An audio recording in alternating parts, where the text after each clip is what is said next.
remarks. What I hope to do is to provide some perspective and hopefully create a little dynamic tension in the room, if you will. A little bit of the tension between a sense of urgency and the fear of what will happen if we don't really get a wake-up call and engage in invest in innovation, and excitement and hope and for the opportunity and what can happen and will happen, frankly, if we do in fact step up and make the commitments now and the real actions that will make these innovations a reality. So I want to start at a high level about technology. What happens a lot, we live in the moment, right? You live in this week and last week, kind of a 2-week window. Most of our lives, that's what we do. We kind of get by. And often we don't necessarily take stock in it, of the tremendous change that's happening around us. And, just for all of us in the room, cell phones came into being pretty much, but let me step back a little bit further to 1900, right? And just paint the change that we've seen in this century, right? Life expectancy in the U.S. was 47 years. We had, a couple hundred miles of paved road. That doesn't measure a single city around here, right? 14% of homes had a bathtub. 6% of adults graduated high school. When we talk about the educational challenges, we are, an order of magnitude better today. 8% of homes had a telephone. 10% of homes had reliable access to electricity. So, just think about that. In the past century, the tremendous change that has happened and the incredible quality of life improvements that we've had as a country. Well, I would argue that that's been driven by technology and innovation.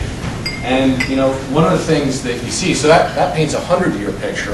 And now I want to focus you a little bit more on a briefer time frame to just see even what's happened over the past 20 years.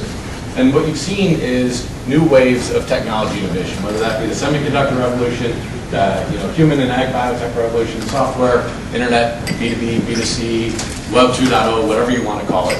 And now, for me and for what I've been working on, the nanotech revolution. The main point of this graph, if you will, from my days when I worked at McKinsey, is what you see is an increasing rate of the technological advancement. Each wave kind of builds on the past wave. Biotechnology uses computational resources from the semiconductor revolution. Nanotechnology leverages learning from biotechnology as to how nature works.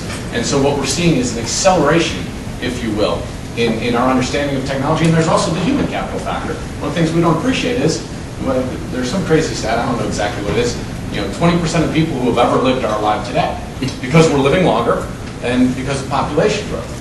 And we're more interconnected than ever before because of the internet. So knowledge is able to be more productive. So what we are seeing is an incredibly rapid change, and what we've seen over the past 100 years pales in comparison to what we'll see over the next 100, honestly, even the next 20. Why does that matter? Well, the thing I want to focus on for this group is the importance of, did I miss a slide here? No. Okay. The importance of technological leadership. We do live in a global economy, and it's not going to become interconnected, right? The internet revolution enabled global communication and coordination. The emergence of standards has made it possible to have efficient and effective contracts throughout the globe, respect for IP rights, all those things. It's not going away. We need to understand that. We need to embrace it.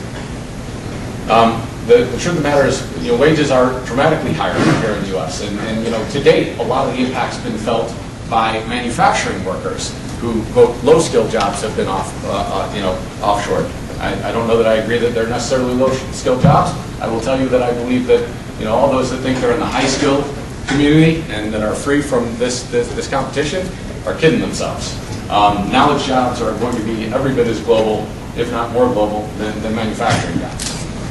All factors of production are mobile, and that's what's driving us. At the end of the day, people looked at it and said, where are we going to have the greatest productivity? And they've invested to maximize their productivity. Well, technology is mobile, financial capital is mobile, labor is in fact mobile, although honestly a little less so generally in aggregate than the other resources. And so they're going to move. The only way that we're going to maintain our standard of living over the long haul, honestly, is to innovate. To continually be at the edge of technology, to continually move to that next node. Because once it's understood, it will be disseminated throughout the globe. And that is the world that we live in. Now I want to make clear exactly how significant this is. If you look today at the 10 richest U.S. cities, and this is done a couple of years ago, it's a credit to my friend Skip Barami. One of the cool things is we see in Naperville, Illinois, which has been kind of a tech center, if you will, in Illinois. But generally what you see is the folks that have pursued semiconductor, software, and biotech, technology-based economic development strategies, where those industries have really taken root and taken hold. On the downside, the poor cities that you see, and this is out of the top 50 or top 100 major metros, you see Flint, Michigan, Dayton, Ohio, Cleveland, Ohio, Detroit, Michigan, Buffalo, New York, Gary, Pennsylvania. What's common about that? It's a lot of the industrial, if you will, manufacturing Midwest, areas that did not fully embrace these next waves of innovation. What I want to point to you is the timescales involved. Really, if you look back, to be fair, 2 generations, not 1, 2 generations, those 10 poorest cities would have been some of the wealthiest cities, right? They dominated the mass production manufacturing world. In 2 generations, we saw a fundamental and significant redistribution of wealth and competitiveness within this country.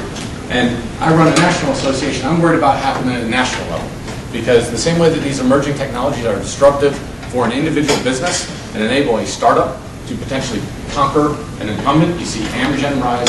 Ironically, Amgen was started here in Chicago, the world's largest and most successful biotech company, just ended up on the coast. You know, the same way that can happen, you know, it happens at a metro area basis and a national basis. So I just want to, again, make the point that this commitment to innovation is absolutely essential, and it's easy day to day to say, we can do it tomorrow. We can do it tomorrow. Ultimately, I left, management consulting career to get involved in supporting emerging technology. I have 5 daughters, right? And because that's the time scale that I'm thinking on here, it really is the next generation. If we care about the next generation, whether it is sustainability in the environment, or frankly, whether it is quality of life and standard of living, and our jobs and our competitiveness, we need to start taking action today. Now,